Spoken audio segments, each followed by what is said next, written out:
Okay అండి, అందరికీ నమస్కారం. రెండు రాష్ట్రాల్లో తెలుగు విద్యార్థులందరికీ, 10 పోటీ పరీక్షలు ప్రిపేర్ అవుతున్న విద్యార్థులందరికీ జూన్ 6 నుండి జూలై 6 వరకు ఏపీడిఎస్సి రాయబోతున్న విద్యార్థులందరికీ మరొకసారి నమస్కారం. మనకు చాలా మందికి డౌట్ వస్తుంది, ఇన్ని రోజులు నోటిఫికేషన్ వస్తో రాదో, నోటిఫికేషన్ లేట్ అయితే ఏమో అనుకున్న నేపథ్యంలో మన నోటిఫికేషన్ వచ్చేసింది. 90 రోజులు మాకు టైం ఇస్తే బాగుండేది, 90 రోజుల వరకు మాకు టైం ఇస్తే బాగుండేది, మా సిలబస్ అంతా పూర్తయిందని చెప్పి చాలామంది విద్యార్థులు అంటున్న నేపథ్యం.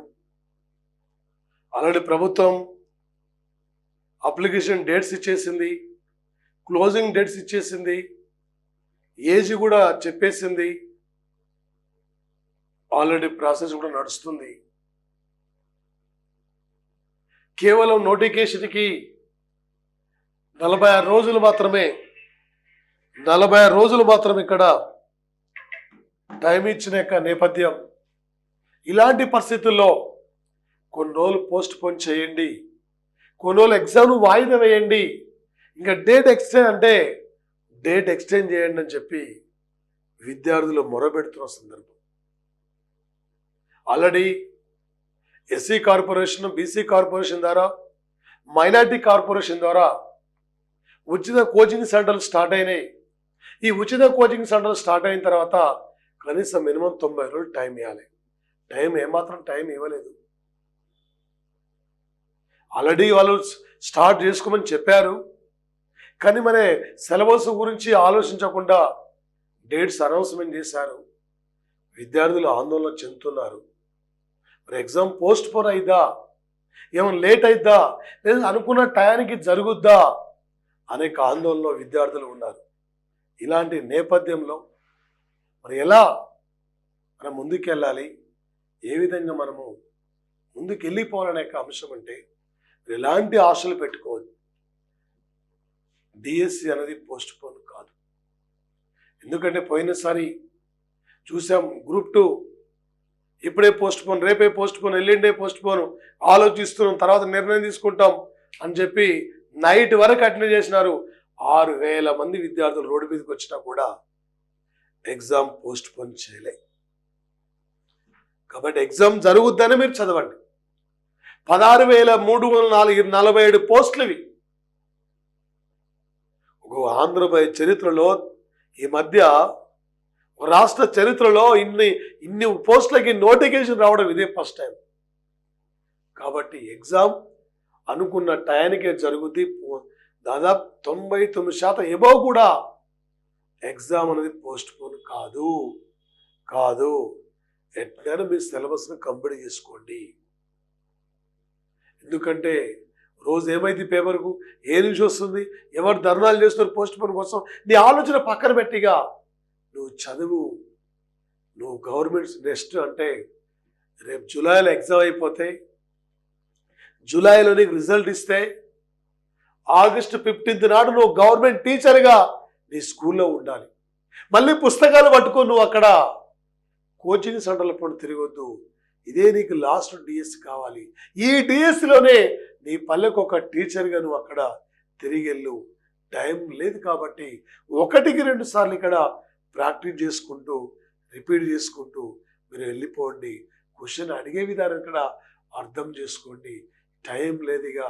ఓకే, మరి ముఖ్యంగా చాలామంది విద్యార్థులకి ఇంకో మాట ఏంటిదంటే, మరి కరెంట్ అఫైర్స్ జీకే ఎలా చదవాలి, 6 నెలల ముందు చదవాలా, 1 ఇయర్ కరెంట్ అఫైర్స్ చదవాలా, ఎగ్జామ్కి ఎన్ని రోజుల ముందు కరెంట్ అఫైర్స్ నిలిపివేయాలి అనే డౌట్ వస్తుంది.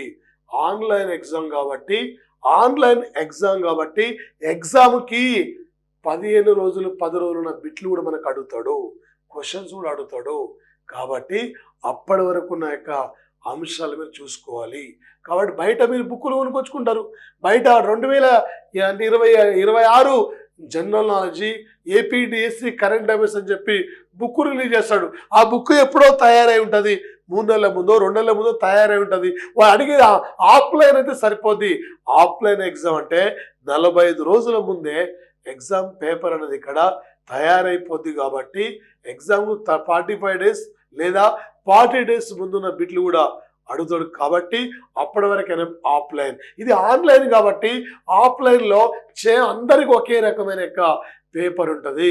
అందరికి ఒకే రకమైన పేపర్ ఉంటుంది. కాబట్టి ఆన్లైన్లో నిన్ను అడిగిన క్వశ్చన్ నన్ను అడగపోవచ్చు, నన్ను అడిగిన క్వశ్చన్ నిన్ను అడగపోవచ్చు. అక్కడ చాలా అంశాలు అక్కడ చదవాలి. కాబట్టి మీరు 2024 జూన్ 12వ తారీఖు నాడు మహాకూటమి ప్రభుత్వం ఏర్పడినప్పటి నుండి రేపు జూలై, ఇక్కడ జూన్ అంటే మే ఇక్కడ మీరు అంటే 25th వరకు అంశాలు చూడండి. లేటెస్ట్ అంశాలు చాలా మంది కంటెంట్ అందరూ ఈజీగా క్యాచ్ చేయగలుగుతారు. కంటెంట్ 1-2 మార్కుల డిఫరెన్స్ ఉంటుంది. ఈ మెథడ్స్ చదువుతారు, సైకాలజీ చదువుతారు. ఎందుకంటే టెట్లో అవి చదువుకుంటారు. అక్కడ టెట్లో మళ్ళీ కంటెంట్ కూడా అన్ని కూడా రిపీట్ అవుతుంటాయి. కానీ జీకే కరెంట్ అఫైర్స్ ఇక్కడ ఏముందిలే చదవచ్చు అనుకోండి. కానీ నీకు ఎస్జిటిలో 8 మార్కులకి ఇక్కడ 16 క్వశ్చన్లకి దాదాపు ఇక్కడ మీకు 14 క్వశ్చన్లు ఇక్కడ కేవలం అంటే దాదాపు ఇక్కడ మనకి ఏంటంటే ఇక్కడ మ్యాక్సిమం 10 క్వశ్చన్ల వరకు కూడా లేటెస్ట్ అంశాలు ఉంటాయి. 10 క్వశ్చన్లు, మిగిలిన 6 క్వశ్చన్లు వచ్చేసి స్టాండర్డ్ జీకే అంశాలు ఉంటాయి.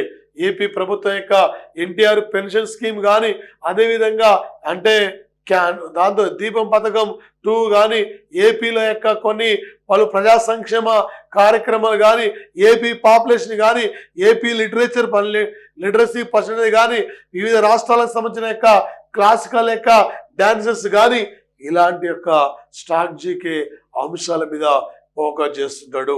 అదేవిధంగా మనకి 10 ఇక్కడ 10 అంటే స్కూల్ అసిస్టెంట్లో ఇక్కడ 10 మార్కులకి నీకు ఇందులో 5 మార్కులు దాటిందంటే గ్యారంటీ డిఎస్సి పోస్ట్ నీకు ఇక్కడ వచ్చినట్టే, 100% వచ్చినట్టే. ఎందుకంటే ఎస్జిటిలో నీకు 8 మార్కులలో 5 మార్కులు దాటించినావంటే గ్యారంటీ నువ్వు టీచర్గా ఉంటావు. కాబట్టి ఎందుకంటే అందరు ఇక్కడే పోగొట్టుకుంటారు. ఆ మార్కు నీ లైఫ్ అంటే నీ జీవితాన్ని అక్కడ కింది మీద చేస్తుంది. ఆ సేమ్ మార్క్స్ వచ్చినా కూడా డిఎస్సి రాదు, ఆ మార్క్ తక్కువ వచ్చిన డిఎస్సి రాదు. సేమ్ మార్క్స్ మీద 100 మంది ఉన్నారు ఇక్కడ. ఒక్కొక్కరు ఎప్పటి నుంచో సంవత్సరాల తరబడి చదువుతున్న వాళ్ళు ఉన్నారు. ఈ రోజు ఎగ్జామ్ పెట్టినా రాయడానికి సిద్ధంగా ఉన్న వాళ్ళు ఉన్నారు. ప్రతి line to line, page to page చదివి ఉన్న వాళ్ళు ఉన్నారు. కాబట్టి ఇక్కడ అందరూ మిస్ అయ్యేది ఇక్కడే కరెంట్ అఫైర్స్ ఇక్కడ జీకే నుండి 2024 జూన్ 12 నుండి ఈ రోజు ఉన్న లేటెస్ట్ అంటే ఏప్రిల్ 25th వరకు ఉన్న అంశాల మీద ఇక్కడ మీరు ఫోకస్ చేయండి. టోటల్ ఎన్నపైంది ఓకే. అంటే స్టాక్ జీకే పరంగా ఐక్యరాజ్య సమితి, అదేవిధంగా స్పోర్ట్స్, అదేవిధంగా ఇక్కడ దేశంలో వివిధ వనమృగ సంరక్షణ కేంద్రాలు, ఏపీలో ఖనిజాలు, ఏపీలో నదులు, ఏపీలో ఇక్కడ అంటే లేటెస్ట్ సైన్స్ అండ్ టెక్నాలజీ, మన సునీత విలియమ్స్ గురించి కానీ, మన బ్రహ్మోస్ మిసైల్స్ గురించి కానీ, ఇలా జమ్మూ కాశ్మీర్లో జరిగిన పాల్గామ్ సంఘటన పై గురించి కానీ అడుగుతాడు. అక్కడ భారతదేశం స్విట్జర్లాండ్ అని దేని పిలుస్తాం? బైరాన్ అంటే బైసారాన్ ప్రాంతం, లేదా పాల్గామ్లో ఏ రోజున ఉగ్రవాదులపై ఇక్కడ దాడి జరిగిందని చెప్పి అడుగుతాడు. అక్కడ ఏ ఉగ్రవాద సంస్థ ఇక్కడ దాడి చేసిందని చెప్పి ఎగ్జామ్లో మనకు అడుగుతాడు. ఇలాంటి అంశాల పైన మీరు ప్రధానంగా ఫోకస్ చేయండి. ఎగ్జామ్ పోస్ట్ పోన్ అయిద్దా కాదా అది పక్కకు పెట్టండి. ఎగ్జామ్ అనేది 100% ఇక్కడ జరుగుతుంది అనే మీరు చదవండి. ఈ క్లాస్ వినే ప్రతి ఒక్క యాస్పిరెంట్ తప్పనిసరిగా మీరు టీచర్ ఉండాలి. మరి తక్కువ సమయంలో ఏం చదవాలి సార్ అంటే ఎలా అంటే అక్కడ మన యాప్ ఉంది. ఇక్కడ మనకు అంటే ఏపీ ప్రత్యేక డిఎస్సి కోర్సు ఉంది. Standard GK and current affairs, AP star GK అంటే India GK, Telangana India GK, AP GK, standard GK ఉంది, లేటెస్ట్ కరెంట్ అఫైర్స్ యొక్క అంశాలు ఉన్నాయి. మీరు ఇక్కడ బయట బుక్కులు తెచ్చుకుంటే ఆ బుక్ ఎప్పుడో ప్రింట్ అయిన బుక్, కానీ మన ఆన్లైన్ ఎగ్జామ్ కాబట్టి ఎగ్జామ్ 10 రోజుల ముందున యొక్క అంశాలు మనకు అడుగుతాడు. చాలా అంశాలు అడగొచ్చు, చాలా అంశాలు కావాలి కాబట్టి మీకు ఎవ్రీ డే కూడా, ఎవ్రీ 1 by 1 డే కూడా మీకు మన యాప్లో లేటెస్ట్ యొక్క అంశాలు కూడా ఉంటాయి. ఓకే, ఈసారి మీరు క్లాస్ విన్న ప్రతి ఒక్కరు కూడా రేపు ఏపీడిఎస్ యొక్క టీచర్గా ఉండాలి. అందరికీ all the best of luck. మళ్ళీ పుస్తకాలు పట్టుకొని మీరు ప్రైవేట్ టీచర్లు స్కూల్లో పోయి టీచర్లుగా ఉండొద్దు. ఈ ఆగస్టు 15 నుండి నువ్వు గవర్నమెంట్ టీచర్గా ఉండాలి. నువ్వు అనుకునే లక్ష్యాన్ని సాధించాలి. ఓకే అండి, అందరికి థ్యాంక్ యూ.